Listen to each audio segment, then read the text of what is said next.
So I'm back in Bromyard here, and I'm doing a sepia tone video by the looks of things because my hands pressed the wrong button, so it's what you get, something a bit different. Now, I've been on a bit of a buying spree because I don't want to come back here again before I go on my sailing mission. And so I kind of got a bit of a bee in my bonnet, and I've actually, first of all, I bid on a second-hand two-stroke generator, a nice little blue one, and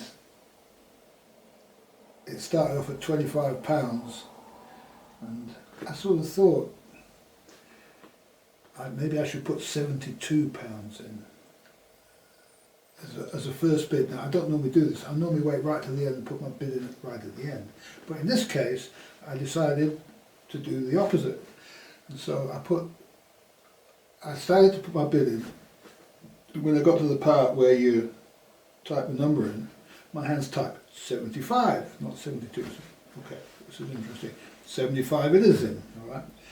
And so what happened was it sat there for a day or two, and then suddenly somebody came in and started to bid it up, and I watched it over a few days, and they bid it up a bit at a time, right up to 72, and then it stopped at 72. So, oh, this is interesting. Now, one of the interesting things that happens to you, something arriving now, is that, let me just check.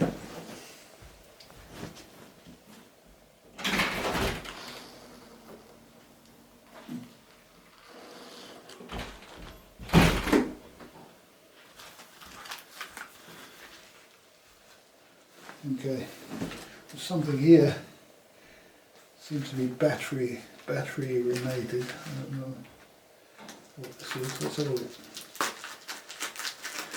It's coming in dribs and drabs. I ordered a lot of this stuff when I was on the boat. Ah, okay. Oh, look at this. This is interesting. This is a tiny little torch. So the trouble with eBay, everything looks bigger than what it actually is. And so this is an emergency rechargeable USB torch. Also focusable, and hopefully it can always be on the person. I noticed there's a little charger with it which will also charge my camera, so that's a good double up there without having to buy another one of these. And so, oh, and alright, you can attract a little bit of attention if you want. Oh my goodness, how's this for inspection, dealing with the electric stuff in the middle of the night? Alright, well, a great little torch. So,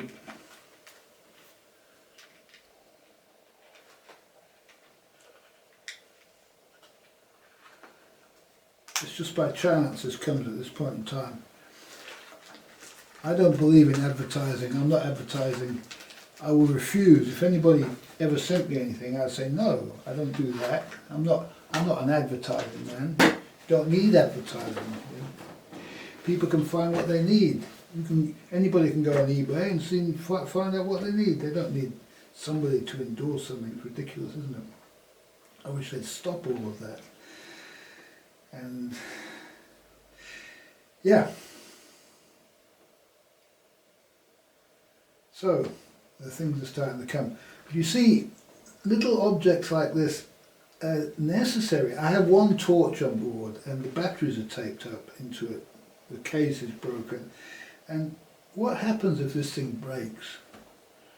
It's plastic, you know, it's a big thing, it's not very reliable. It works at the moment. And that thing, you might drop it in the water. And so you need two of these things. You just need two, yeah. And so this is part of acquiring what I need. Now, in the same vein, I have multiple battery systems and multiple solar charge controllers and multiple panels and that. So if anything goes wrong, I can cobble together one system out of two if necessary, if things break down. But what I don't have is if I run out of battery completely on the trolling motor, then I have no way of propelling the boat. And so I had this idea that you can run the boat without a battery, just directly from a little generator. And so, how I was telling you the story how on eBay, let's get back to the eBay thing. So anyway, there's a nice little generator. It's old, it's a bit grubby. I imagine it will clean up. It's sitting at £72 and I'm winning at £72. But what happens is when you actually when you're waiting for something to close on eBay, you then start to look at other items and you start to do a lot of research really. And then you're coming back, how's it going? And you're doing a bit more research. And in the process you find out a hell of a lot more than what you knew when you first put the bid on. So I thought a two-stroke motor would be okay, but then I kind of thought about who wants to be mixing two-stroke oil, and do I really want a two-stroke engine and all this kind of thing. And so I had a look at a few, found out a bit more about it. And so at the end of the auction, when it started to go down, I'm sort of thinking, maybe it would be better to buy something else. A new one only costs a couple of hundred, yeah. This is now at 72. I'm not going to pay more than 72 for an old thing. It's not worth it. You're better off to buy a new one. And so, and the new ones are more modern. They have probably got better electronics and all sorts of stuff. So, and yeah, you can pick your brand then, can't you? So anyway, I look on eBay and I find another one. I hadn't seen anything else that was as well suited to my little boat. It needs to be blue in colour because the boat is blue. It needs to be blue, and it needs to be not sort of oddly shaped because it's got to go right in the back of the boat and like be equal, to look even like it is. So anyway, I found a new one, and it wasn't obvious that it was for sale because sometimes when you put words into eBay, when you search, if you put certain words in, you get certain adverts, and if you don't include certain words, you don't get other adverts. And this particular one wasn't coming up very easily. You had to put in a specific word to get this one to come up. And it was brand new, and it looked like it was old stock.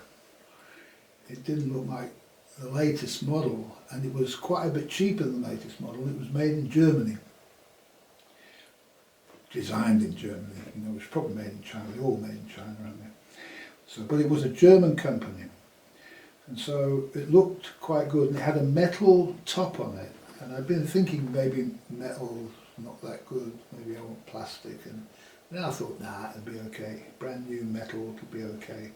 It's not going to rust straight away. And I want to make a cover for it anyway, a canvas cover, so it should be underneath the cover all the time. Never get used, that's the idea. It's funny to be buying something that you're never going to use, isn't it? So,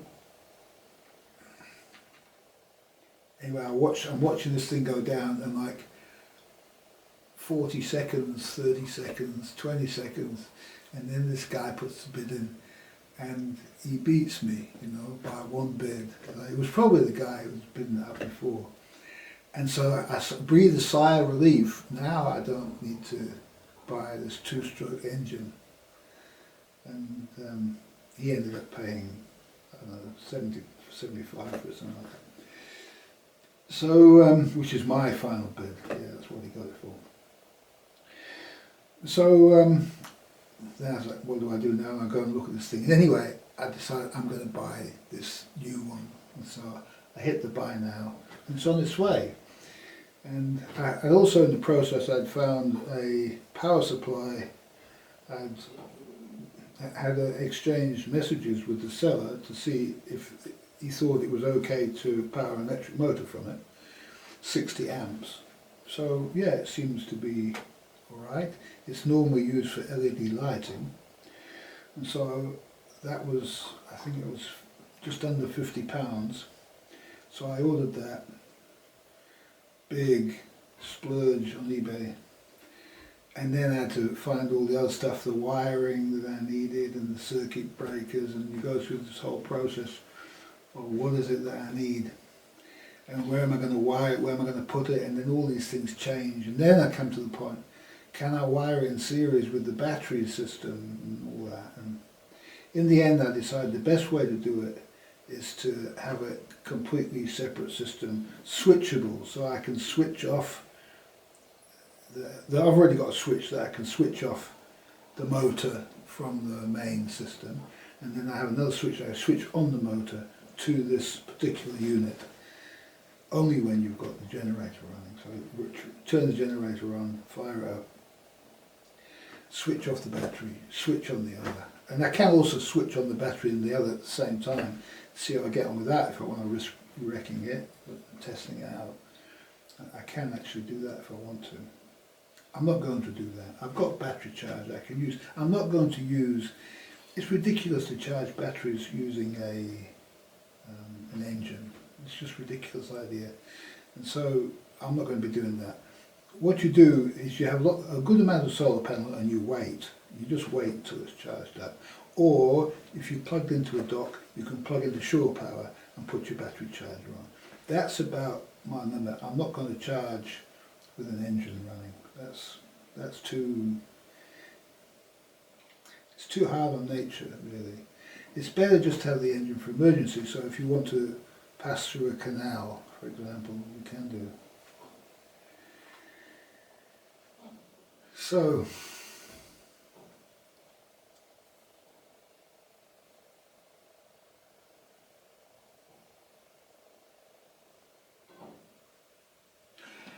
I saw an interesting thing on YouTube. I don't know if I can find it. This guy had a 18-foot boat, I think.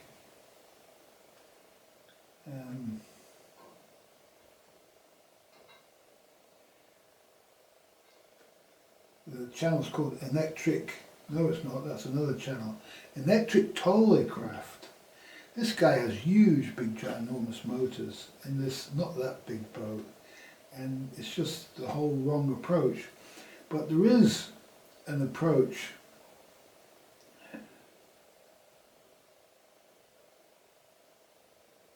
wasn't that one. This is the trouble, if you don't mark the channel, you lose the damn thing. I'm just going to pause the video and then I'll find this channel for you. Yeah, I found the channel here. It's called, oh, it doesn't have the channel name there. What's the channel called? It's called Benergy, Benergy it's called. And it's about this classic electric sailboat. And I'll give you, no I won't. Yes I will. I'll give you a little bit of it.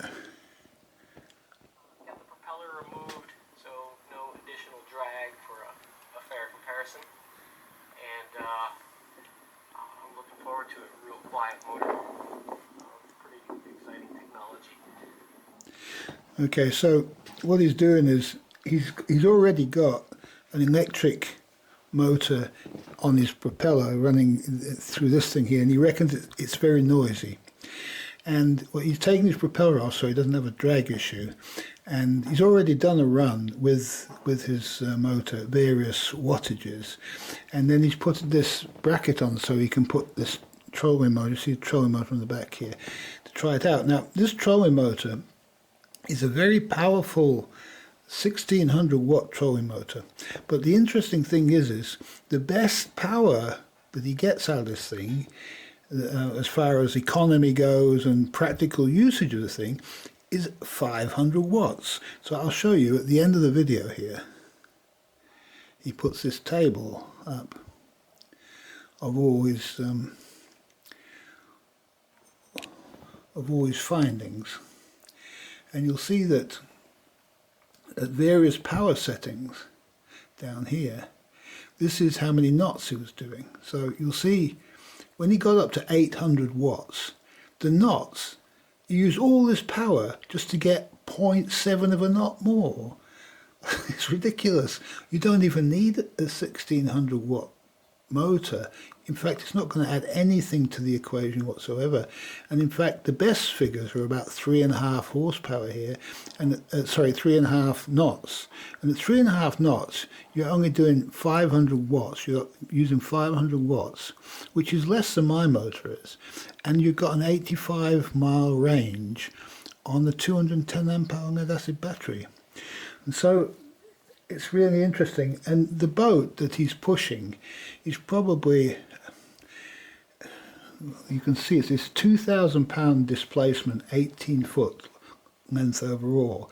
And I don't reckon my boat will be much different to his boat. And so I'm just hoping that we get similar readings when we hit the water. So it was quite encouraging really to see this. But you see he's had to go to a 48 volt system and 160 pound trolling motor, and it's brought him nothing over and above my motor's around about the 700 mark here, 3.8 knots, and all of this is he's just pumping energy into the water, and it's not pushing his boat any faster. So isn't that interesting?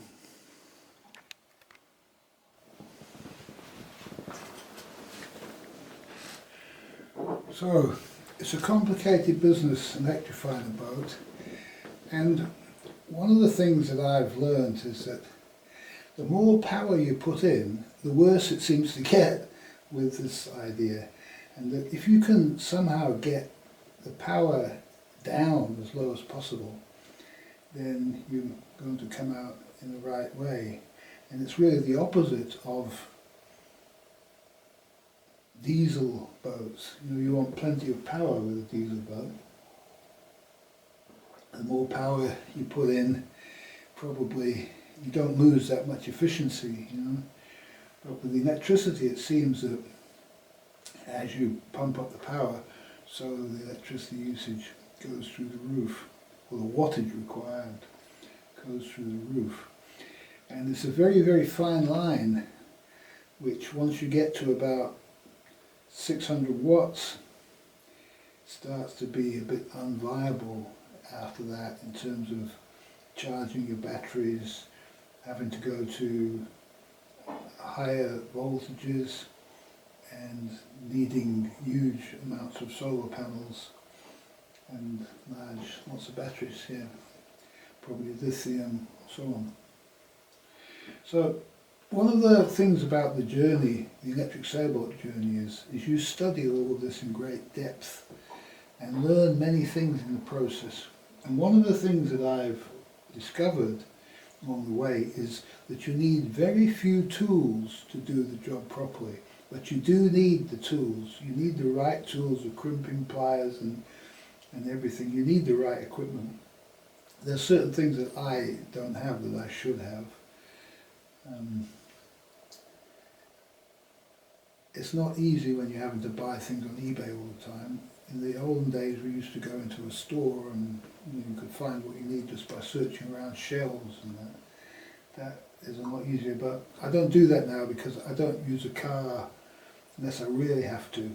And so going to a real shop in town is something that I don't really do very often. The other thing I've been looking at is trying to make sure I've got enough fishing equipment for the local species of fish. Last time I geared up for the Azores, fishing for game fish. Now I've had a look at the local species. Bass is quite common in Wales, bass and pollock and cod too, and so I've got a few lures that I can use for that, for wreck fishing. So hopefully I can do a bit of that on my journey, and if I catch anything I'll certainly film it.